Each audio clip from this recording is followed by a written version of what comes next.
9 aprel kuni zo'ravonlikka qarshi qonun chiqqaniga 2 yil bo'lganda prezident tomonidan oila kodeksiga yangi norma kiritildi, o'zgartirish kiritildi. Ya'ni bu nima? Yarashtiruv muddati qo'llanilmasligi ko'rsatib o'tildi. Men juda ham xursandman mana shu qonun chiqqaniga. Ham ayol sifatida, ham psixolog sifatida juda ham xursandman. Zo'ravonlik bormi? Muddat bermasdan nikohni bekor qilish.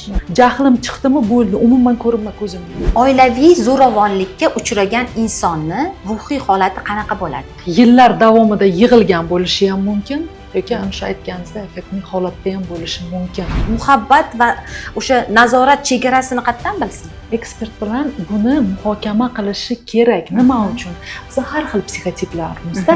Lekin aholi orasida bor muammo, bunga ko'z yumib bo'lmaydi. Shuning uchun hozirgi kunga kelib men hatto deyman, o'zingdan katta bo'lsa ko'ziga tik qarama, o'zingdan katta bo'lsa gap qaytarma. Xo'p, bu normalniy bo'lmasa-chu inson. Arazlab, men tazyiqqa uchradim deb qaytib kelishi sharmandalik hisoblaydi. Lekin aslida o'sha tazyiqda kaltayib, o'lib tirilib yashashlik sharmandalik. Qolgan 5% bu juda katta ko'rsatkich. Chetdagi odam bilib olish imkoni bormi? Bu ayolda shunaqa jarayon pishib kelayotgani haqida. Bizda nima? Hattoki ota-onasi bo'lsa ham chidab yasha deydi-ku. Bizga bu shiorga aylangan-ku. Eng oliy maqsadimiz sizni muammolaringizni maksimal darajada bartaraf etish. Assalomu alaykum, qadri balandlarim, salomatmisiz? Iroda yurist siz uchun izlanishda davom etadi va yangidan yangi loyihalarni taqdim etishni rejaladi. Bugungi loyihamizda Xudo xolasa siz uchun manfaatli loyiha bo'ladi degan umiddamiz va buning uchun jamiyatdagi keng tarqalgan muammolarimizni yechimini topish, uni negizlariga nazar solish va uni har qanaqa nuqtalardan ko'rib yechimini sizga berish uchun bu loyihamizga har galgi sonida yangi mutaxassislarni jalb qilishni o'z oldimizga maqsad qilib qo'ydik. Eng oliy maqsadimiz sizni muammolaringizni maksimal darajada bartaraf etish. Hamma zamon va makonda inson o'zini xotirjamligini, sog'lig'ini, ruhiy holatini va qonun taraflama himoyasini o'z o'rniga qo'yishni maqsad qilgan. Hayotimiz davomida faqatgina shunga intilamiz. Lekin ba'zi bir holatlarda bunga barmoq orasidan qarashlar bo'ladi. Keling, soddaroq tilda tushuntiraman. Hech kimga sir emas, ijtimoiy tarmoqda yoki umuman atrofimizda oilaga, bolalarga, ayollarga nisbatan zo'ravonlikka kunda kunora duch kelib turibmiz. Xo'sh, buni eng tub negizi nimada va buni yechimlari qanaqa bo'ladi? Bugungi dasturimizda shu haqida gaplashamiz. Demak, biz boshladik. Mehmonimiz psixolog, oilaviy masalalar bo'yicha ishlovchi mutaxassis Nodira Berdiyevani studiyamizga taklif qilganmiz. Assalomu alaykum Nodira opa, xush kelibsiz. Rahmat. Bugungi mavzuyimiz oilaviy zo'ravonlik va bugungi dastur davomida oilaviy zo'ravonlikka maksimal darajada huquqiy va psixologik baho berishni o'z oldimizga reja qildik. Xudo xolisa bunga erishamiz. Xo'p, Nodira opa, birinchi savol. Zo'ravonlik o'zi nima? Va buni qanaqa ko'rinishlari bor? Zo'ravonlik psixoemotsionalniy bo'lishi mumkin va fizikiy bo'lishi mumkin. Juda ham og'iri va dahshatlisi bu emotsionalniy zo'ravonlik. Ya'ni u o'ljasini yoki jертвасini doimiy ravishda kamsitib, pishirib, olib boraveradi va bora mana shu jabr deydi, keyin o'zi hamma gunoh o'zimda ekan. Mani erim yaxshi, to'yist uni ursa ham, so'ksa ham, nohaq bo'lsa ham, u keyin doimiy ravishda o'zini ayblab yashaydi va bora bu insonlar depressiyaga, nevrozga uchraydi, umuman hayotda qiziqishi ham qolmaydi. Ya'ni jismoniy zo'ravonlikda ursa, bir joyini ko'kartirsa, sindirsa, u darrov bilinib qoladi-da. Ammo bu emotsionalniy esa insonni doimiy ravishda ezib, kamsitgandan keyin bu inson o'zini o'zi keyin o'ldirish jarayonigacha ham olib boradi. Jamiyatda endi bizning mentalitetimizdan kelib chiqqan holda jinsiy zo'ravonlik haqida juda ham kam gapiramiz. Lekin aholi orasida bor muammo, bunga ko'z yumib bo'lmaydi. Shuning uchun jinsiy zo'ravonlikka munosabatingiz va u qanaqa? Bu o'z xohishi bilan yoki xohishsiz, umuman zo'ravonlik so'zi bu degani o'sha xohishga qarshi degan ma'noni bildiradi. Xo'p, jinsiy zo'ravonlik nimalarda namoyon bo'ladi, qanaqa bo'ladi? 6-7 yoshgacha bu zo'ravonlik bo'lganda eng yaqin insonlari bo'ladi, ya'ni oilaga kirib biladigan insonlar, amaki, otasi ham bo'lishi mumkin yoki tog'asini farzandlari, xullas mana shu oilaga yaqin insonlar. Va bunaqa paytda hali bola o'zini qanaqadir fikri yo'q yoki qo'rqib yashasa, ota-onadan ayniqsa, o'zini fikrini bildirmasa, hattoki tashqaridan unga zo'ravonlik qilgan bo'lsalar ham u jim yuradi. Agar mana shu zo'ravonlik qilayotgan inson unga do'q-po'pisa qilsa-ku, вообще jim yuradida. Nimalar kiradi?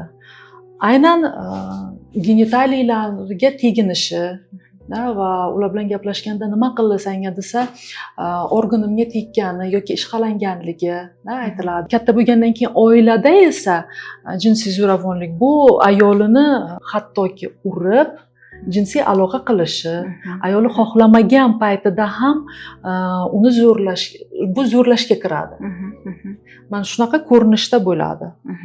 Zo'rlash uchun endi Jinoyat kodeksida moddalar va voyaga yetmaganlarni zo'rlash uchun bu og'irlashtiruvchi moddalarimiz, ya'ni javobgarlik og'irlashtiriladi. Ya'ni bunaqalarga nisbatan javobgarlik qonunchiligimizda juda ham yaxshi belgilangan. Faqatgina siz aytgan holatlarda, masalan, deylik, o'sha voyaga yetguncha kichkina bolalik paytida ota-onalarga nima tavsiya berarsiz? Ular qanaqa qilib farzandidan bilishi mumkin bu narsani? Asosiysi, bu narsani oldini olish uchun nima qilsin ota-onalar? Buni oldini olish uchun jinsiy tarbiya normaga kirish kerak. Mana farzand tug'ildi, unga qilma qo'ymani o'rgatamiz. Qoshiqni bunday qo'yib, vilkani mana bundoq, dadangga bunday gapirdi, buvingga mana bunaqa mulozamatda bo'l deymiz. Va eng katta xato mana shu yerda. Hozirgi kunga kelib men xato deyman. O'zingdan katta bo'lsa ko'ziga tik qarama, o'zingdan katta bo'lsa gap qaytarma. Xo'p, bu normalniy bo'lmasa-chi inson. Shu uchun bolaga yoshligidan o'rgatish kerak o'zi. Mana bu sani tanang, bunga hech kim tegishi mumkin emas. Ayniqsa mana bu zonalaringga. Mana shu yoshligidan bolani qanday o'rgatsak, bu yaxshi, yomon, qilma qo'ymaga va jinsiy tarbiyaga xuddi shunday kirish kerak o'zi aslida. 2 yoshidan bolacha bemalol o'zini ichki kiyimlarini yechib kiya oladi va mana shu paytda aytish kerak. Hech kim teginishi mumkin emas. Xolakasini o'ynaymiz, doktor o'ynaymiz, davay trusiga yengich, davay men bundoq qilib qo'yaman, teginib qo'yaman desa, stop deyishni o'rgatish kerak. Ya'ni ichki kiyim qoidasi bor o'zi yoki trusik qoidasi deymiz biz. Masalan, chet ellarda bu narsa beriladi, ota-onalar bilan suhbat o'tkaziladi. Hattoki Rossiyada ham insonlar bilan ishlaganimda bitta ona aytganda, "Voy, meni qizim biladi bu narsalarni." Qayerdan biladi? Son bog'chada, to есть bog'chaga bu kirgizilgan. Po sути, bu o'zi yomon narsa emas, lekin bizada shunaqa katta insonlarda eroticheskiy kontekst bor. Ya'ni biz jinsiy tarbiya haqida gapirsak, ular qo'rqib bu jinsiy aloqa degan narsani o'ylaydi-da. Buni almashtirmaslik kerak, odamlar tushunishi kerak-da. Eroticheskiy kontekst mana bizani miyamizda bo'ladi. Katta bo'lgandan keyin, o'sha bu opit bo'lgandan keyin, yosh bola beg'ubor, toza, ularni fikrlashida yo'q bu narsalar. Keyinchalikka qanaqadir muammolarni keltirib chiqarmaslik uchun ham bu narsani qilish zarur. Biz ba'zida aytamizki, tashqarida mana dyajalardan qochgin yoki qaysidir amaki senga nimadir desa, so'rasa, ularga javob bermagin, bu qo'rqitamiz, lekin bu oilaga yaqin insonlar qilishni boshlaydi. Amaliyotda bu narsa juda ham ko'p tarqalgan. 85% bu juda katta ko'rsatkich. Endi to'g'ri, hozirgi bizani suhbatimizda kimlardir tanqid qilishi ham mumkin. Bu narsaga tayyormiz tanqidga, lekin kimdir buni gapirish kerak-ku. Kimdir olib chiqish kerak. Yana shuni guvohi bo'lamanki, aynan tanqid qilgan insonlar yoki o'zi shu narsaga duch kelgan bo'ladi, yoki shunaqa bo'ladi, kommentariylarda erkaklar juda ham xunuk so'zlar bilan yozish boshlaydi va men o'ylaymanki, bu insonlarni o'zi ham shu bilan soprichastniy bo'lgan bo'lishi mumkin va ularni tegib ketadi mana shu og'riqli joyiga. Shu joyda o'sha kuzatuvchilarning hammasiga bitta huquqini eslatmoqchiman. Hammamiz ijtimoiy tarmoqda, hatto blog yuritmaydiganlarda ham sahifasi bor va o'sha sahifa orqali siz aytgandek kommentariylar yozish uchun javobgarlik bor. Agar bu ham tazyiqqa bitta turi. Ya'ni sizni haqorat bo'lishi ham mumkin, bu tazyiq ham bo'lishi mumkin. Buni baholash tegishli organlar tomonidan amalga oshiriladi. Sizdan faqatgina murojaat qilish yetarli. Ya'ni deylik sizni videoingizga yoki sizni rasmingizga yoki sizni qanaqadir loyihangizga nisbatan kommentariyda, izohlarda faqatgina o'sha nimadir so'zlar ishlatildimi, haqoratli so'zmi, tazyiqona so'zmi, zo'ravonlikka chorlovchi so'zmi, hammasi uchun javobgarlik bor, faqat murojaat qilish yetarli. Dadam rahmatli 20 yil prokuror bo'lganlarda, tergovchi, keyin prokuror bo'lganda, mani tog'alarimni uyiga даже yubormasdilar. Va onam doim xafa bo'lardilar-da shu narsadan. Lekin rostdan yubormaganlar. Endi qanchon o'zlari borsalar olib boradilar, lekin onam bilan ham yubormaydilar. Ular hech qanaqa hammasi adekvatniy odamlar, oliy ma'lumotli, normalniy. Просто da professional tarafdan chegara qo'yganlar hamma narsa. Men borsam, qizim men bilan boradi. Birga boramiz, birga kelamiz. Men bilan o'tiradi, men bilan keladi. Qanaqadir bu chegaradir, kimlar uchundir yoqmagan. Men ham masalan qatlarda xafa bo'lgandirman. Lekin hozir aqlim bilan tushunaman, demak shu narsalarni ko'rganlarki, meni hamma narsadan ehtiyotlab yurgan. Lучше так. Da, hech ham masalan, buvimnikiga, bu yoq buvimnikiga mumkin, chunki u yerda 6 ta amma, qiz o'g'li yo'q umuman. Bu yoqda yotib qolsam ham mayli. Bu yoq tarafga ehtiyotkorlik. Menda именно mana shu seksualist bilan shug'ullanganimdan keyin shu travmalar bilanda keyin o'zimda ham shu narsa paydo bo'ldi. Keyin yaqinda bitta tanishim aytadi, "Nadirsan, menga ishonmayapsanmi pullaringni как-то shunaqa narsani his qilyapman." Men aytdim, "Ha", dedim. Ishonmayapman. Потому что вот это все профессионально начинает влиять. Xohlamayapman. Даже o'zi ham dadasiga borganda ham bolalar, keyin o'sha o'ziga aytdim, что hech даже akalaring bo'lmasin, даже hech kim tam do'stlaring kelib qolmasin, просто qolmasin bolalar. Chunki ularni o'sha payt emotsiya boshqaradi-da, ular bila olmasligi mumkin. Uni natijasi ko'pchilikka zarar. Undan ko'ra lutshi оградить qilib yurish.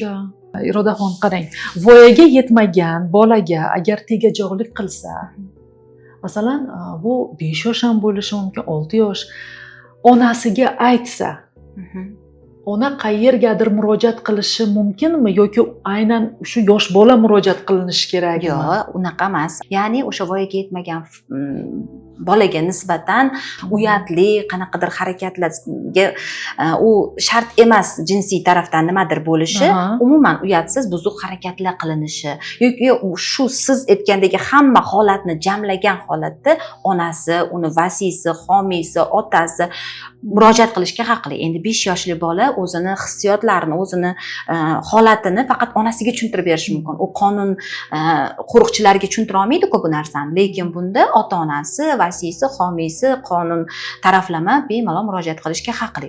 Jinoyat kodeksi 128, 129, 128 prim 1 moddalarida bunga javobgarlik turlari belgilangan. Og'irlik, yengillik darajasidan qarab turib 360 soatdan majburiy mehnatga jalb qilinishidan boshlab 3 yilgacha ozodlikdan mahrum qilish jazosini berishgacha boradi. Qarang, siz murojaat qilish kerak deyapsiz-da. Oddiy inson bilmaydi, qayerga murojaat qilish kerak. Murojaat qilishi eng oson yo'li, masalan, bu aynan shu holatda bo'lsa ichki ishlarga yoki prokuratura organlariga.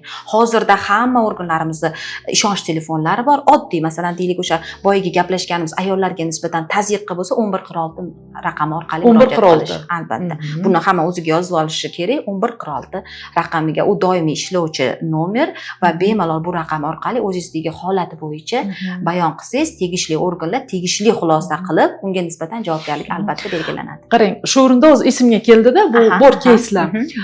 Meni erim qo'lga olib olgan mana bu uchastkoviyni ham rayondagi, shahardagi ham u bilan do'st. Baribir hech narsa ishlamaydi, ta'sir qilmaydi. Men kimga murojaat qilaman? Qanday qilib murojaat qilish mumkin? Endi bu siz aytgan holatlar amaliyotda bir uchrab turgani sir emas, umumiy holatda baribir javobgarlik qilinadi. Masalan, prokuratura albatta yozma, qarangda. Masalan, sizda qanaqadir holat bor. Siz uni borib kimgadir aytsangiz, u tarafdan "Ha, qo'y endi shuni yozasanmi, u yoq bu yoq" desa va shu bilan qaytib ketsangiz, bu albatta buni javobgarligi bo'lmaydi. Lekin siz yozma shaklda buni qilsangiz, o'sha organning ham registratsiyasi bor. O'sha organ ham registratsiya qilingan har bitta holatga orqasini yopadigan joyi bor. Deylik, masalan, qaysidir tazyiqni u registratsiya qildi, keyin jarayon nima bo'ldi? Undan ham so'roqchilar bor. Xo'p, bu keyin nima bilan yopildi? Deylik, ular yarashib ketdimi? Arizasini qaytarib oldimi? Yoki javobgarlik qildinglarmi? Tergovga chiqardinglarmi? Xullas, savol-javobi bo'ladi. Bu o'z-o'zidan yopilib ketmaydi demoqchiman. 9-aprel kuni zo'ravonlikka qarshi qonun chiqqaniga 2 yil bo'lganda prezident tomonidan oila kodeksiga yangi norma kiritildi, o'zgartirish kiritildi. Ya'ni bu nima? Bu agar oilada zo'ravonlik bo'lsa, demak bunda sudga nikohni bekor qilish to'g'risidagi da'vo taqdim etilganda yarashtiruv muddati qo'llanilmasligi ko'rsatib o'tildi. Endi bu nima? Oddiy qilib tushuntiraman. Juda ko'pchilikda hozir bu holat tushunmovchiliklarga sabab bo'lyapti. Shuning uchun ham aynan bu normaga oydinlik kiritmoqchiman. Agar masalan deylik, oilada qanaqadir zo'ravonlik bor. Bizda shu kungacha sudyalarga umuman butun shu holatga umuman nikohni bekor qilish jarayonida kimlar ishtirok etadigan bo'lsa, hamma oilani saqlab qolishga, bolalarni yetim qilmaslikka qaratilgan edi hamma jarayonlar. Endilikda bu holat agar zo'ravonlik fakti tasdiqlansa, bu oilani yarashtirishga emas, ya'ni borib yarashtirib kelinglar, mana 6 oy sizlarga, 3 oy sizlarga emas, zo'ravonlik bormi? Muddat bermasdan nikohi bekor qilish. Oilaviy zo'ravonlikka uchragan insonni ruhiy holati qanaqa bo'ladi? Qanaqa oqibatlarga olib kelishi mumkin? Deylik, masalan, hozir bitta men oldimga kelgan odam ayol misolida aytmoqchiman. Yillar davomida ruhiy, jismoniy zo'ravonlik, tazyiq ostida yashagan. Va qaysidir momentda suitsidga borishi mumkin. Qaysidir momentda hattoki mana yaqinda ham ko'rdik qanchasini, shuni bolalarini ham даже o'ldiradi, o'zini tashlab yuboradi. Xo'p, bular hammasi aynan shu yillar davomida yig'ilib kelgan holatmi yoki bu birdan affekt shunga o'xshaganmi, nima? Yillar davomida yig'ilgan bo'lishi ham mumkin yoki ana shu aytganingizdek affektli holatda ham bo'lishi mumkin. To есть o'sha tochkagacha уже boradi-da. Endi qarang, buni oddiy chetdagi odam bilib olish imkoni bormi? Bu ayolda shunaqa jarayon pishib kelayotgani haqida. Kim u yaqin odami? Masalan, ota-onasi. Bizda nima, hattoki ota-onasi bo'lsa ham chidab yashadiydi-ku. Bizga bu sho'rga aylangan-ku. Men juda ham xursandman mana shu qonun chiqqaniga. Ham ayol sifatida, ham psixolog sifatida juda ham xursandman. Chunki psixopatlar borki, chidab, kutib yashaydi. Men qancha iltijo qilsam, qancha men o'zim ustimda ishlasam, mana erim o'zgaradi debda. Yo'q.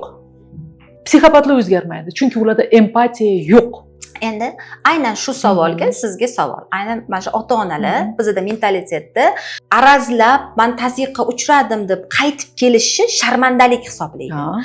Lekin aslida o'sha tazyiqda kaltayib, o'lib tirilib yashashlik sharmandalik. Nimaga ota-onalar shunaqa hisoblaydi? Bu ularni psixologik holatida neadekvatniy bo'lganligimi yoki faqat mentalitetga bog'liqmi? Bu neadekvatniyligi hamda ularni egoizmi, o'zini o'ylagani, atrof muhit nima deydi, bu ustunroq turadi. Sotsium, jamiyat nima deydi bizada hattoki o'limdan ham ustunroq turadigan narsa ekan. Va bu tadqiqotlarda ko'rilgan. Bizlar uchun nima deydi hamma narsadan ustun. Jamiyatda faqat ayolligi zo'ravonlik bo'ladi degan fikr bor. Erkaklargachi praktikangizda bo'lganmi shunaqasi? Shaxsan menda bo'lmagan-u, lekin bolalarga ham bor. 85% voyaga yetmagan bolalarga tegajog'lik qilingan degan joyida irqi va jinsidan tashqari deyapti-da. Demak, bu o'g'il bolalarga ham qilingan. Shunchaki ayollar biz bo'ldi emotsionalniy bo'lganimiz uchun, katta bo'lganimizda ham baribir shunga to'qnashganda psixolog bilan ishlagan paytingiz ayta oladi, lekin erkaklar hammasi ham bu to'g'risida ayta olmaydi. Nimaga bu savolni berdim? Sababi qonunchilikda himoya orderi faqat ayolga beriladigan joyi yo'q. Ruhiy, jismoniy tazyiq ko'rgan u ayolmidi, bolamidi, erkakmidi, hammasiga himoya orderi beriladi. Faqat o'sha ruhiy, jismoniy tazyiq holati fakti tasdiqlansa yetadi. Shuning uchun ham psixologlarga erkaklar tomonidan murojaat bo'lganmi, zo'ravonlik ko'rdim, ruhiy, jismoniy tazyiq ko'rdim. Shaxsan meni keysimda yo'q, chunki asosan ayollar bilan ishlaganim uchun bo'lsa kerak. Lekin kollegalarimdan eshitaman, masalan, bu ichki kuyov bo'lsa agar qaynona bilan xotini birga urganini, Mana bu narsalarni eshitganman. Demak, agar shunaqalar sizga kelsa, bemalol ular ham murojaat qilish huquqiga egaligini tushuntiring. Sababi himoya orderi olishga ham va o'sha urgani, haqorat qilgani, bu jarayondachi har bitta holat bo'yicha javobgarlik. Masalan, deylik, ruhiy tazyiqi haqorat orqali sizga ifodalandimi? Haqorat uchun ma'muriy javobgarlik bor. Keyingi safariga sizni urdimi? Darajasidan kelib chiqib ma'muriy jinoiy javobgarlik bor. Masalan, ayollarimiz shunaqa bo'ladiki, kaltak yedi, kechiradi birinchi marta, ikkinchi marta, uchinchi marta, mayli, hop, kechirdi. Qaysidir jarayonda, qaysidir etapga yetib kelganda o'sha chidamaydi, murojaat qilgisi keladi. Vaqt o'tkazmasdan qilish kerak. Sababi har bitta jarohatni darajasi bor. O'sha darajasini qanchalik tez belgilaganlik, qanchalik aniq belgilaganlik javobgarlik holatini og'irlashishi uchun xizmat qiladi. Ana yana shunaqa erkaklar borki, shu yerga o'zi esimga keldi. Xotinini urdi, da, qarang nima qiladi? Telefonini ham olib qo'yadi. Ustidan keyin qulflab yuradi. 3 kundan 1 haftagacha. Demak, bu jarohatlarni bitganicha kutadi demak. Shunaqa. Endi bunda ayol kishi maksimal harakat qilish kerak. Bu masalan shungacha yetib kelguncha bir pasda bo'lmagan.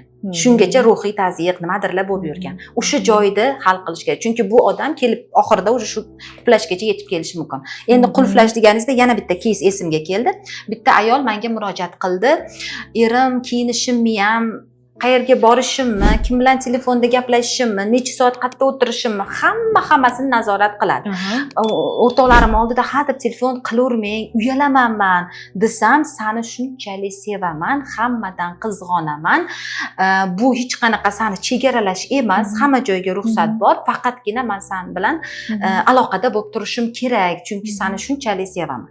Hop, bu qanaqa holat? Nazorat nimasi? Bu nazorat как раз таки ana bu manipulyatorlar. Psixopatlar ham shularning turiga kiradi. Xo'p. Ayolni qaysi muhabbat va o'sha nazorat chegarasini qayerdan bilsin? Agar me'yoridan o'tkazadigan bo'lsa, me'yorni qanday bilish mumkin? Mana men aytdim, men shu yerga ketyapman, shu soatda qaytaman. Bu shart emas, ha, unga telefon qilaverishi. Manipulyatorlar esa har yarim soatda yoki har 2 soatda telefon qilishi mumkin va yana bitta ключевой momenti, qayerdasan, seni ko'rgim kelib qoldi, bitta menga video vызов qil yoki videoga olib yuborgin deydi. Mana bular hammasi manipulyatorlar. Bunda psixologik tomondan ayol nima qilishi kerak? Sababi hammasi nizoga borishi shart emas-ku, nizosiz ham hamma narsani hal qilsa bo'ladi. Deylik, masalan, nikohni bekor qilish yoki qayergadir murojaat qilish bu 10-daraja, oxirida qilinadi. Lekin ungacha yaxshilik yo'li bilan hal qilish yo'llari bormi? Qarang, bunaqa paytda ayol kishi agar psixoterapeutga borsa, обязательно ekspert bilan buni muhokama qilishi kerak. Nima uchun? Biz har xil psixotiplarmizda, kimdir depressivniy, kimdir shizoidniy, o'zini yaxshilab o'rgansa, eri qanaqaligini yaxshilab o'rgansa va ularni o'zaro kommunikatsiya qilishda, xo'p, mayli, bo'ldi, shu er bilan yashayman, hattoki psixopat bo'lsa ham yashayman shu bilan deydigan bo'lsa, uni bilish kerak, qaysi momentda nima deyish kerak va nima qilish kerak. Qochish kerak bo'lsa, qochadi o'sha momentda. Ba'zi bir erkaklar bor, jahlim chiqdimi, bo'ldi, umuman ko'rinma ko'zimga deydi. Nima deysiz? Bo'ldi, shunaqa bo'ladi. Demak, zo'ravonlik qanaqa bo'lishidan qat'iy nazar, u jismoniy bo'ladimi, u jinsiy bo'ladimi, u ruhiy bo'ladimi? Demak, jim o'tirmasligimiz kerak. Albatta. Demak, bugungi loyihamizdan, bugungi dasturimizdan asosiy maqsadimiz ham shu edi. Har qanaqa zo'ravonlikda u qanaqa bo'lishidan qat'iy nazar, sukut saqlamang. Sababi zo'ravonlikning javobi sukut emas, unga nisbatan javob berish kerak. Sizga har qanday turdagi zo'ravonlik bor va bu jarayonda siz nima qilishni bilmayapsiz. Shu video ostidagi raqamlarga bemalol murojaat qiling va sizga maksimal darajada yordam berishga harakat qilamiz. Agar sizga emotsional, jinsiy zo'ravonlik qilishdimi, jim turmang. Albatta quyidagi nomerlarga murojaat qiling va maksimal darajada sizga ekspertlar yordam beradi. Keyingi dasturlarimizni ko'rishguncha xayr, bizni qo'llab-quvvatlashdan charchamang.